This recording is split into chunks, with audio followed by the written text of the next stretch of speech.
27 dirigeants européens se sont réunis pour un sommet dans la capitale de la Slovaquie, Bratislava. Leur objectif est d'aller au-delà des différends et de décider de l'avenir de l'Union européenne. Une absence remarquée est celle du Royaume-Uni. Le pays a en effet décidé en juin de quitter le bloc. L'avenir de l'Union européenne est incertain, mais Bratislava n'est qu'une première étape. Un sommet informel des dirigeants sans la Grande-Bretagne vise peut-être avant tout à prouver qu'un bloc composé de nations divisées reste opérationnel. Nous voulons tous montrer l'unité.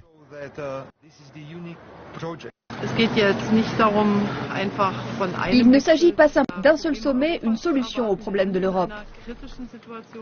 Les nations les plus puissantes peuvent encore ici mener la danse, mais en Allemagne, la chancelière Angela Merkel fait face à une forte opposition, aussi bien dans son pays que de la part de ses alliés à l'étranger.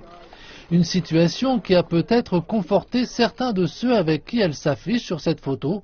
On entend en effet des appels à une vision fondamentalement différente de ce qu'une Union européenne post-Brexit. Ici, en Europe centrale, les voix dissidentes sont particulièrement nombreuses. La Slovaquie, le pays hôte, poursuit actuellement l'Union européenne pour essayer de la forcer à accepter des réfugiés musulmans.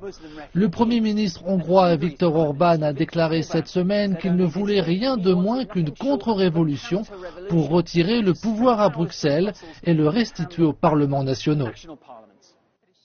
Avec une journée de négociation, un résultat tangible obtenu fut un accord pour débloquer des ressources supplémentaires vers la Bulgarie pour aider à contrôler le flux croissant de migrants dans ce pays. Mais à part ça, les résultats sont limités. Si, comme ce qu'imaginaient secrètement de nombreux Hongrois, l'objectif de cette réunion était le changement de la politique migratoire de Bruxelles, alors ce sommet est un échec. Celui-ci continue d'être marqué par l'autodestruction et la naïveté. Les dirigeants sont par contre tombés d'accord pour rendre leurs conclusions avant mars 2017. Nous avons besoin de trouver des compromis. Nous avons besoin de montrer un esprit de solidarité, de coopération. Nous allons continuer à travailler sur la base de valeurs communes. Ce que représentent ces valeurs communes est un thème qui continuera d'être débattu dans les mois à venir. En attendant, l'avenir de l'Europe après le Brexit reste marqué par l'incertitude.